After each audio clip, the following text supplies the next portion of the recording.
مفتی طارق مسعود special. فادخلوها خالدین، ہمیشہ کے لیے اس میں داخل ہو جاؤ۔ کتنی خوشی ہوگی جب پتا ہوگا یار موت نہیں ہے یہاں پہ، ہمیشہ کے لیے داخل ہو جاؤ۔ پھر اللہ فرماتے ہیں وقالوا الحمد للہ الذی، جنتیوں کی زبان سے جو سب سے پہلا کلمہ نکلے گا وہ پتہ ہے کیا نکلے گا؟ جب جنت کے دروازے کے قریب ان کو لایا جائے گا اور فرشتے ویلکم کریں گے اور کہیں گے ادخلوها خالدین، ہمیشہ اس میں داخل ہو جاؤ، تو وعلیکم السلام جنتی بعد میں کہیں گے، اللہ کی حمد و ثنا پہلے کیا کہیں گے؟ قالوا الحمد للہ الذی صدقنا وعدہ، تمام تعریفیں اس اللہ کے لیے جس نے اپنا وعدہ سچا کر دکھایا۔ اللہ کہتے ہیں جب میدان حشر قائم ہوگا نا اور حساب و کتاب ہوگا تو کافر لوگ جو اللہ کے نافرمان لوگ ہوں گے ان کو ہکایا جائے گا جہنم کی طرف۔ کیا منظر ہوگا آپ دیکھو، کہیں آگ جل رہی ہو اور آپ کو اس طرف لے جایا جا رہا ہو دھکیل کے، تو کیا حالت ہوگی؟ اللہ کہتے ہیں حتی اذا جاؤہا، جب وہ اس جہنم کے گڑھے کے قریب آئیں گے، فتحت ابوابہا، جہنم کے دروازے کھول دیے جائیں گے، قال لہم خزنتہا، تو جہنم کے جو داروغہ ہوں گے نا، پہرے دار، ان کو وہ بھی حیران ہوں گے۔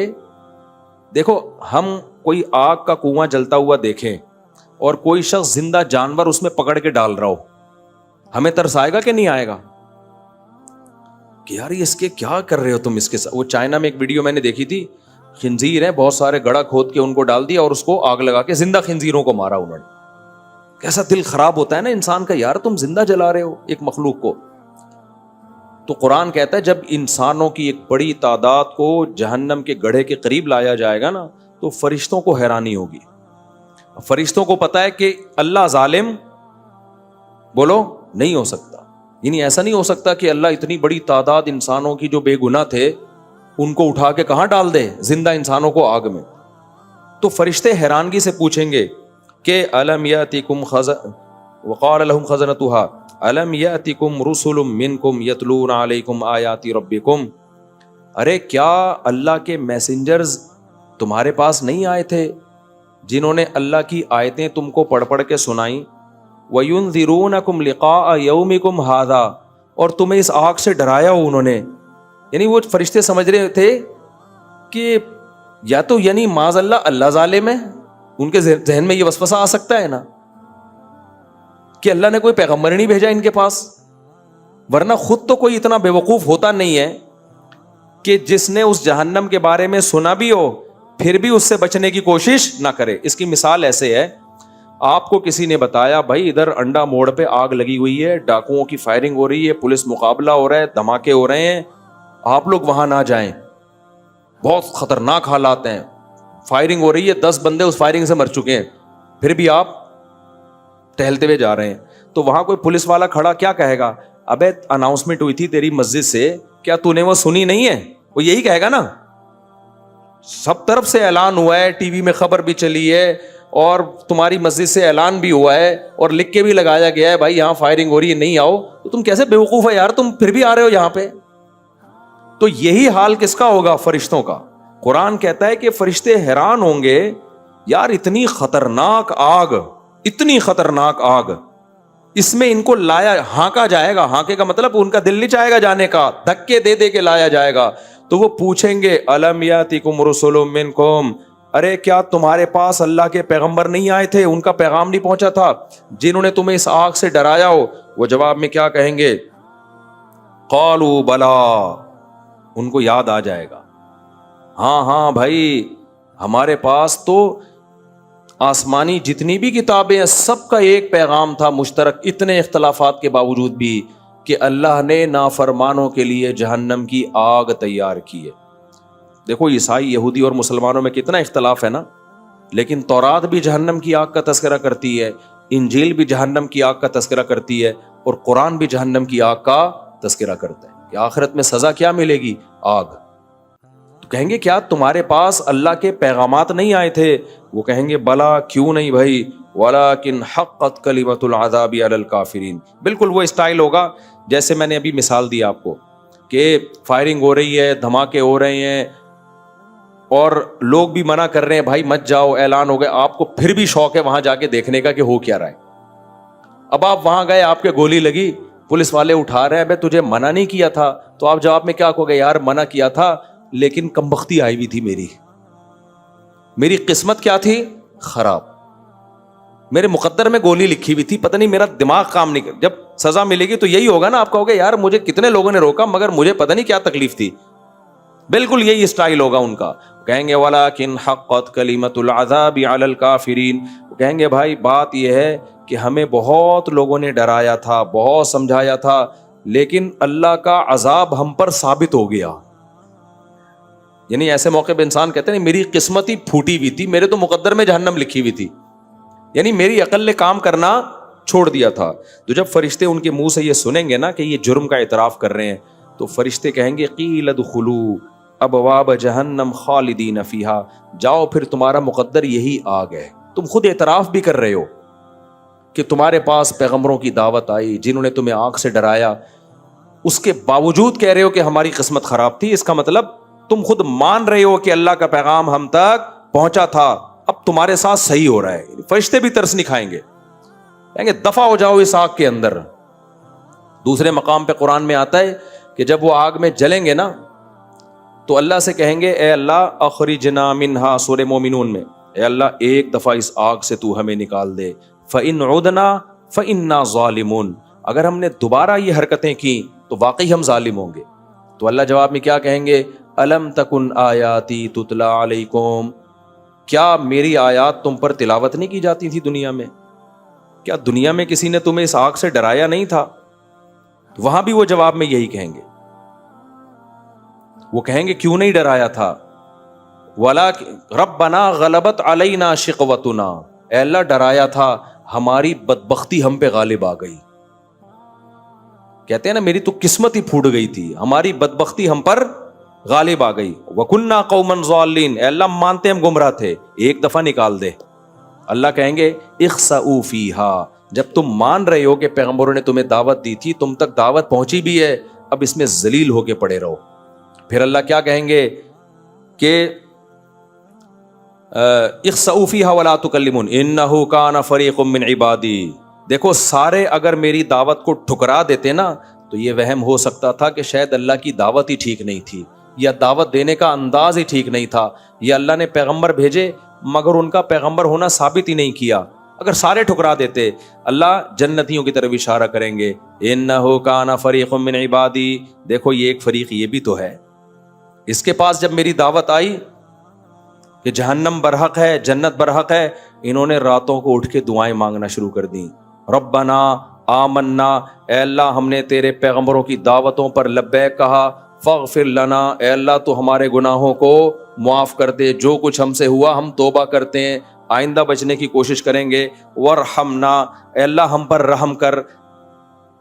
یہ انہوں نے ہم سے مانگنا شروع کر دیا اور اس آگ سے بچنے کی کوشش کرنا شروع کر دی. فاتخذتموہم سخریا, اللہ کہتے تم نے ان کا مذاق اڑانا شروع کر دیا, تم نے ان کا مذاق اڑانا شروع کر دیا. بے یہ تو قصے کہانیوں میں الجھ گئے, اصل تو سائنس ہے, ایکچولی اصل تو ترقی ہے, اصل تو ڈالر ہے. تم ان کا مذاق اڑاتے تھے کہ یہ آخرت کی فکر میں اللہ سے اٹھ کے دعائیں مانگ رہے ہیں رات کو کہ جہنم سے بچا. فاتخذتموہم سخریا, تم ان کا مذاق اڑاتے تھے. آج دینداروں کا مذاق اڑایا جاتا ہے کہ نہیں؟ پردے دار عورت کا مذاق اڑایا جاتا ہے, بے پردہ کا نہیں اڑایا جاتا. وَكُنْتُم مِّنْهُمْ تَضْحَكُونَ, ہنستے بھی تھے. اللہ کہیں گے انی جزیتہم اليوم بما صبروا, انہوں نے تمہارے مذاق اڑانے کی پرواہ نہیں کی, صبر کیا. دیکھو آج میں نے کیسا بدلہ دیا ان کو. یہ جہنم کی آگ ہے اور یہ جنت کے باغات ہیں. کیا انداز ہے قرآن کا. بس میں 2-4 منٹ میں یہ آیتیں ختم کرتا ہوں. انی جزیتہم اليوم بما صبروا انہم هم الفائزون, دیکھو آج کامیاب کون ہے؟ یہ ہیں کامیاب. پھر اللہ ان سے کہیں گے ام حسبتم انما خلقناکم عبثا, کیا تم نے یہ سمجھ لیا تھا کہ ہم نے تمہیں بیکار پیدا کیا, عیاشی کے لیے پیدا کیا ہے؟ یعنی تمہارے دماغ کو کیا ہو گیا تھا؟ پیغمبروں کی دعوت نہیں بھی پہنچتی تو کامن سینس تو ہوتی ہے نا. دیکھو اگر آپ جنت جہنم کو نہیں مانتے, اچھے برے عمل کو نہیں مانتے, تو پھر دنیا میں ہمارے آنے کا مقصد لائف کو انجوائے کرنے کے علاوہ کوئی بچتا نہیں ہے. پھر تو مقصد یہ ہے کہ بس شراب پیو اور زنا کرو اور لائف کرو. تو بھائی پوری کائنات کو اللہ نے تمہارے لیے بنایا اور تمہیں لائف کو انجوائے کرنے کے لیے بنایا. یہ کھوپڑی میں آنے والی باتیں نہیں ہیں. تو یہ انگریزوں پہ سوٹ کرتی ہیں, ہندوؤں پہ سوٹ کرتے ہیں نائٹ کلب اور شراب اور کباب, کیونکہ وہ کہتے ہیں مرنے کے بعد ہم ختم ہیں. جو موت کے بعد کی زندگی کو مانتا ہے اس پہ یہ عیاشی سوٹ نہیں کرتی. تو اللہ کہیں گے ام حسبتم, ارے تم جہنم میں جل رہے ہو, تم بے وقوف ہو, تم نے یہ گمان کر رکھا تھا انما خلقناکم عبثا, ہم نے تمہیں ڈراموں فلموں دیکھنے کے لیے پیدا کیا ہے, لڑکیوں سے دوستیوں کے لیے پیدا کیا ہے, اور یہ ساری کائنات تمہاری خدمت میں اس لیے لگائی ہے کہ تم ہماری نہ مانو, تم اپنی چلاؤ. کیسے بے وقوف تھے تم؟ تو اب تمہاری سزا یہی ہے, یہی جہنم کی آگ. تو بھائی راتوں کو اٹھ کے جہنم سے پناہ مانگنے کا معمول بنائے, اور جہنم کی آگ سے بچنے کے لیے جو اعمال ہیں, گناہوں سے بچنا, ان اعمال کو بھی اختیار کرنے کی کوشش کریں. آگے اللہ نے جنتیوں کا بتایا کہ یہ جہنمی ہیں, اس کے برعکس جنتی بھی ہوں گے, جن کو کہاں لے جایا جا رہا ہوگا؟ جنت کی طرف. حتی اذا جاؤہا, اللہ کہتے ہیں جب وہ جنت کے قریب آئیں گے, وفتحت ابوابہا, استقبال میں پہلے سے دروازے کھلے ہوں گے. تو وفتحت وقال لہم خزنتہا, جنت پہ بھی نا فرشتے کھڑے ہوں گے. جب وہ آتے ہوئے دیکھیں گے نا کہ یہ وہ خوش قسمت لوگ ہیں جو کہاں جا رہے ہیں؟ جنت کی طرف. اچھا ایک بات یاد رکھو, جو قرآن کہتا ہے نا الم یاتکم رسل, کیا تمہارے پاس پیغمبر نہیں آئے تھے؟ اسی آیت سے علماء نے استدلال کیا ہے, اگر کسی غیر مسلم تک اسلام کی دعوت نہیں پہنچی تو پھر اس سے حساب و کتاب نہیں ہوگا. سمجھ رہے ہو؟ ہمیں نہیں آ رہی کیا سمجھ میں؟ بھائی بعض لوگ جنگل میں پیدا ہوئے مر گئے, ان کو کیا پتا محمد صلی اللہ علیہ وسلم کون, عیسیٰ علیہ السلام کون, تو ان سے پھر یہ سوال نہیں ہوگا. وہ تو کہے گا نا, اللہ کہے گا کیا تمہارے پاس پیغمبر نہیں آئے؟ تو وہ کہے گا مجھے کیا پتا, میں تو افریقہ کے جنگل میں پیدا ہوں.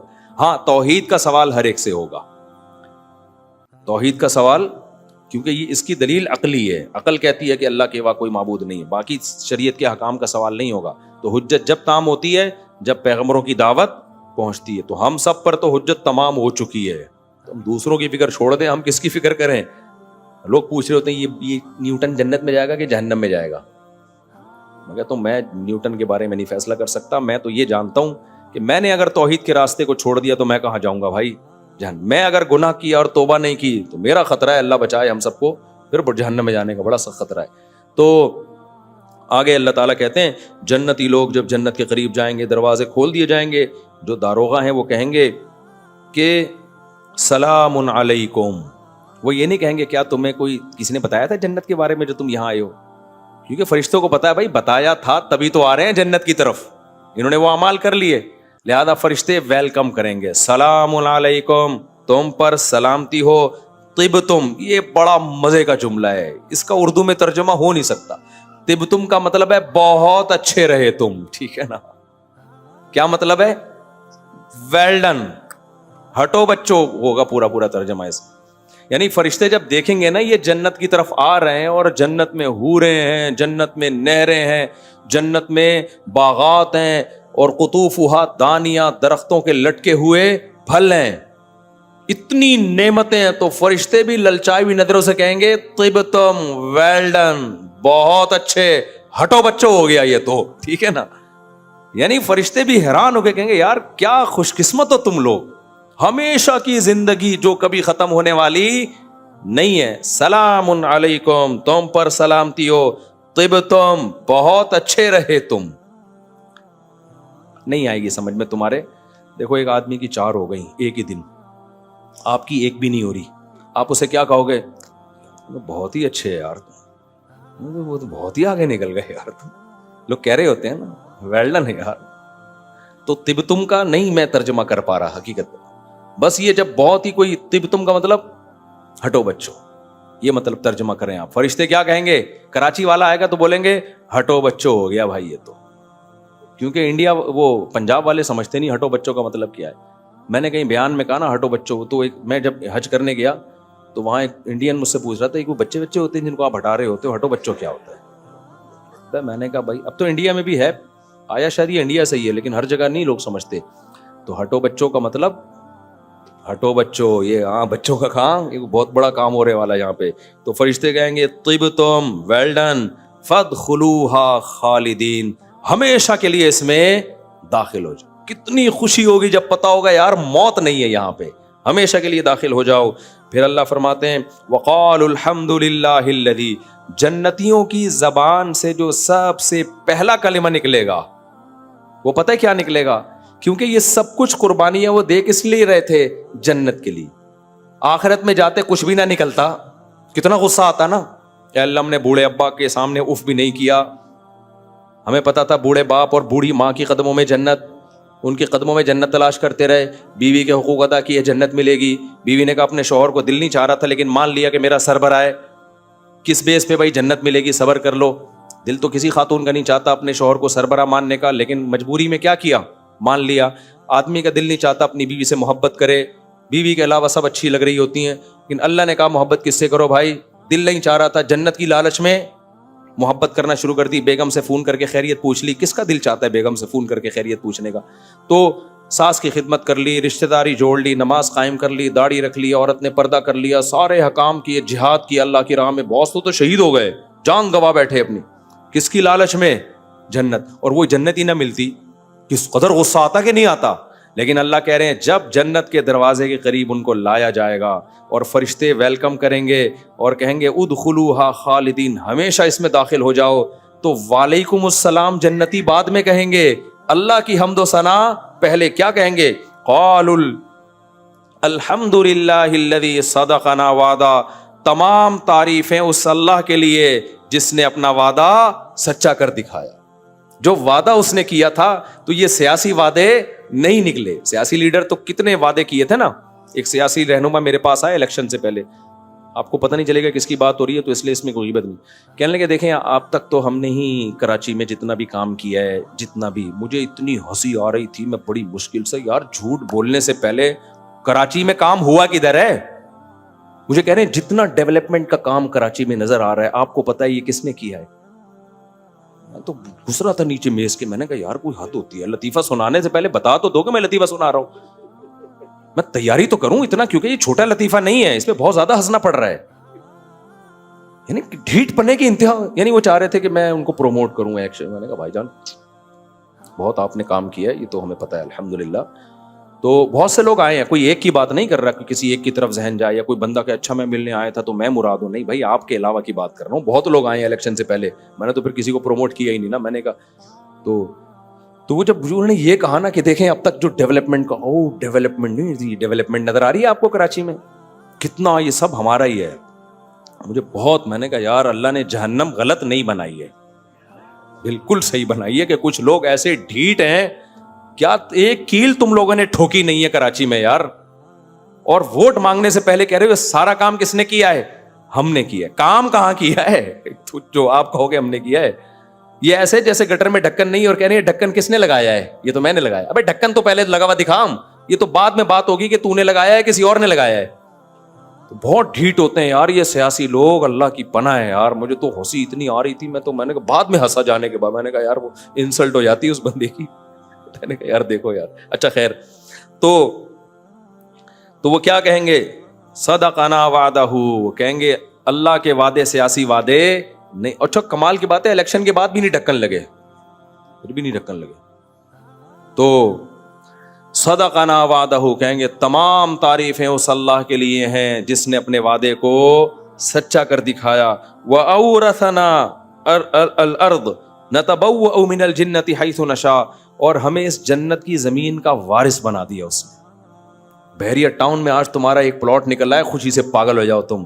وہ کہیں گے تمام تعریفیں اس ہماری تعریف نہیں ہے, تعریف تو اس ذات کی ہے جس کے لیے ہم نے تھوڑی سی قربانی دی اور اس نے ہمیں اس جنت کا وارث بنایا جس میں جہاں چاہے ہم ٹھکانہ بنا سکتے ہیں. فَنِعْمَ أَجْرُ الْعَامِلِينَ, پھر وہ کہیں گے عمل کرنے والوں کا اللہ تو نے کتنا اچھا بدلہ دے دیا, اتنی کی تو ہمیں توقع نہیں تھی, کتنا اچھا بدلہ دے دے گا تو. تو جنت کیا ہے پھر انشاءاللہ میں کل اس کی تھوڑی سی تفسیر میں بتاؤں گا کہ چھوٹی سی جنت کتنی بڑی ہے, چھوٹی سی جنت. تو اس لیے بھائی راتوں کو تہجد میں جہنم سے پناہ اور جنت کی لالچ میں بھی تھوڑا سا اللہ کو, ہماری سب سے بڑی ضرورت یہ نہیں کہ 4 شادیاں ہو جائیں یا فلانی جگہ سیٹنگ کامیاب ہو جائے. میری اور آپ کی سب سے بڑی ضرورت جہنم کی آگ سے بچت اور جنت جنت میں داخلہ، یہ اصل ہے ہمارے لیے، اصل کامیابی، اصل ترقی یہ ہے. اس کی کوشش کرو، اللہ تعالیٰ سمجھنے کی عمل کی توفیق عطا فرمائے. اب اتنے سارے سوالات جو لیٹ آتے ہیں ان بچوں کو بھیج دیتے ہیں تو ان کے ہاں بعد میں بتاؤں گا. گلا بہت کیا ننگے سر نماز ہو جاتی ہے، بہتر نہیں ہے. نبی نے ہمیشہ ٹوپی پہن کے نماز پڑھی ہے بھائی. مرد کے لیے یہ کیا لکھا میرے بھائی، اور گلے میں چین ڈالنا، بریسلیٹ اور چین پہن جائز نہیں ہے مردوں کے لیے. مرد صرف چاندی کی انگوٹھی پہن سکتا ہے اور کسی بھی قسم کا زیور مرد بولو نہیں پہن سکتا. صرف چاندی کی انگوٹھی، اگر آپ نے شوق پورا کرنا ہے تو انگوٹھی پہنے، وہ بھی کس کی؟ چاندی کی. بس آج فیشن ہو گیا ہے کہ ہاف سلیوز اور ٹی شرٹ پہن کے نماز پڑھتے ہیں. ہاف سلیوز میں بھی نماز ہو جاتی ہے. ہاں حدیث میں اس سے منع کیا ہے فولڈ کرنے سے، تو یہاں تک فولڈ نہ کریں، کونیوں تک. تو اگر پہلے سے ہی آستین ہے یہاں تک ہے تو وہ پھر اس میں کوئی حرج نہیں ہے. لیکن پورا کرتا تمیز سے پہن کے پڑھ لیں گے تو زیادہ اچھا ہو جائے گا. بہرحال ہاف جو سلیوز ہوتی ہیں ان میں بھی نماز ہو جاتی ہے، کوئی حرج نہیں ہے. اچھا میرے بھائی سجدہ کرتے ہیں تو کیا لکھا ہوا ہے یار، یہ تو غلط لفظ لکھا ہوا ہے. بعض لوگ سجدہ کرتے ہیں نا تو وہ کمر کھل جاتی ہے تو نماز نہیں ہوتی ان کی، کیونکہ سطر میں داخل ہے کمر بھی. ناف سے نیچے کا ایریا کمر یا پیٹ کا سطر میں داخل، سمجھتے ہو؟ یہ لفظ ٹھیک نہیں لکھا ہوا، اس کو ٹھیک کر لو. اچھا بھائی ٹھیک. سبحانک اللہم و بحمدک، نشہد ان لا الہ الا انت، نستغفرک.